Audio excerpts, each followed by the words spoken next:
उम्रा airline ticket policy के बारे में हर शख्स को जो भी उम्रा की अदायगी के लिए सऊदी अरबिया जाने वाला है या जाना चाहता है या इनकी फैमिली या दोस्त अहबाब जाना चाहते हैं, इनको पता होना चाहिए कि एयरलाइन की टिकट पॉलिसी क्या है। एक होती है नॉन रिफंडेबल टिकट, एक होती है रिफंडेबल टिकट, इसी तरह एक होती है ओपन टिकट और एक होती है ग्रुप टिकट। याद रखिएगा कि अक्सर एयरलाइन जो है वो प्रमोशन निकालती रहती है, वो टिकट पर 20%, 30%, 50% तक डिस्काउंट देती रहती हैं।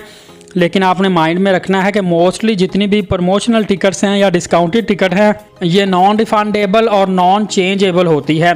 नॉन रिफंडेबल का मतलब है कि अगर आपका प्लान चेंज हो चुका है, आप फॉरेन कंट्री में नहीं जाना चाहते, तो ये टिकट आप वापस करके पैसे हासिल नहीं कर सकते। और नॉन चेंजेबल का मतलब है कि मिसाल के तौर पर आपने 10 तारीख को इस टिकट के तहत फ्लाई करना था, लेकिन किसी मजबूरी या बीमारी की वजह से आप 10 तारीख को नहीं जा सकते। अब आपका माइंड है कि मैं 15 तारीख को जाऊं, तो ये नॉन चेंजेबल होगी। आपको हर सूरत में, हर हालत में 10 तारीख को फ्लाई करना पड़ेगा, आप 15 को नहीं जा सकते, अदरवाइज़ आपकी टिकट ज़ाया हो जाती है, आपका पूरे का पूरा पैसा डूब जाता है। अब मैं आपको बताऊँगा ओपन टिकट और ग्रुप टिकट। उम्रा पर जो मोस्टली लोग जाते हैं, इनको ट्रैवल एजेंट बिल्कुल भी नहीं बताते कि हम आपको ओपन टिकट दे रहे हैं या ग्रुप टिकट दे रहे हैं। मैं आपको थोड़ी सी वजाहत करता चलूं कि ओपन टिकट वो टिकट होती है जो इंडिविजुअली तौर पर एक बंदे को दी जाती है, या आप खुद बुक करवा लेते हैं या किसी भी ट्रैवल एजेंट से लेते हैं तो वो आपको ओपन टिकट देता है।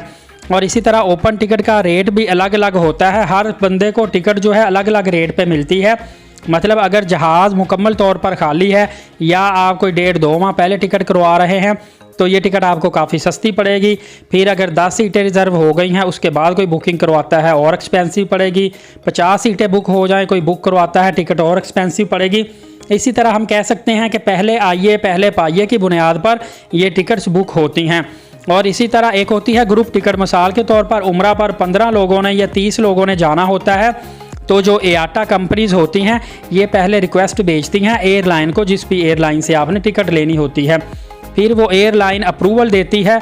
उसके बाद फ़र्ज़ करें आपके अगर 20 लोगों का ग्रुप है तो 20 के 20 लोगों को ही टिकट मिल जाता है और वो इकट्ठे एक ही एयरलाइन में जा सकते हैं। और उनका PNR भी एक ही बनता है। PNR का मतलब पैसेंजर नेम रिकॉर्ड, मतलब इस PNR के तहत आप पैसेंजर का, फ़्लाइट का और रिटर्न का शेड्यूल और तमाम तरह डाटा, पासपोर्ट नंबर वगैरह ट्रैक कर सकते हैं।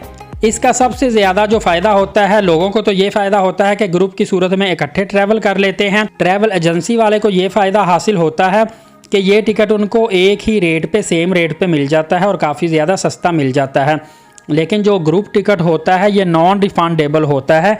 इस टिकट पर आप अपने पैसे वापस नहीं ले सकते। इसीलिए याद रखिएगा कि अगर आप अकेले सफ़र कर रहे हैं तो ट्रैवल एजेंट आपको टिकट देता है तो उनसे पूछ लेना चाहिए कि ये ओपन टिकट है या ग्रुप टिकट है। अगर तो आप अकेले सफ़र कर रहे हैं तो आपने हमेशा ओपन टिकट लेना है, ग्रुप टिकट आपने नहीं लेना, क्योंकि कल को आप टिकट का शेड्यूल चेंज करवाना चाहते हैं या रिफ़ंड करवाना चाहते हैं तो ओपन टिकट में आप ये फैसिलिटी अवेल कर सकते हैं, लेकिन ग्रुप की सूरत में आप ये फैसिलिटी अवेल नहीं कर सकते। और इसी तरह फ़र्ज़ करें आप उम्रा पर गए हैं, आपने रिटर्न टिकट करवाया है 15 दिन का, उसके बाद आपका माइंड चेंज हुआ है, आप मज़ीद 10 दिन और स्टे करना चाहते हैं, तो ये जो ओपन टिकट होती है इसके तहत आप फ़्लाइट शेड्यूल भी चेंज करवा सकते हैं। आपका फ़्लाइट शेड्यूल के दरमियान कोई किसी किस्म का एक्स्ट्रा एक्सपेंस भी नहीं लगता। सिर्फ इतना होता है कि जो आपने टिकट परचेज़ की होती है और जिस तरीके को आपने दोबारा से फ़्लाइट शेड्यूल चेंज करवाया होता है, उस दौरान टिकट फेयर का जितना डिफरेंस आ रहा होता है वो आपने पे करना होता है। अदरवाइज़ एक्स्ट्रा चार्जेस आपने किसी किस्म के पे नहीं करने होते। लिहाजा आप जिस भी एयरलाइन के तहत सफ़र करने जा रहे हैं, सबसे पहले आप कन्फर्म कर लीजिएगा कि क्या आपको ट्रैवल एजेंट ओपन टिकट दे रहा है या ग्रुप टिकट दे रहा है। और अगर आपके माइंड में पहले से मौजूद है कि मैं ये टिकट कैंसिल करवा के दोबारा रिटर्न टिकट फिर नहीं लूँगा और अपनी मर्ज़ी से वापस आऊँगा, तो इसके लिए भी आप पहले से ट्रैवल एजेंट से बात कर लें ताकि आपको किसी किस्म की दुश्वारी का सामना न करना पड़े। उम्मीद है ये एक नई मालूमात थी, बहुत रिसर्च करने के बाद आप तक लेकर आया हूँ, आपको अच्छी लगी होगी और उम्रा के हवाले से मालूमात थी, इसलिए इस वीडियो को लाजमी शेयर कर दें ताकि आपको भी सवाब हो और दूसरों को इस वीडियो का फ़ायदा हासिल हो सके। इंशाल्लाह अगली वीडियो में मिलेंगे, तब तक के लिए इजाज़त दीजिए। वीज़ा वर्ल्ड के नाजरीन का टाइम निकाल कर वीडियो देखने का बहुत ज़्यादा शुक्रिया। अल्लाह हाफिज़।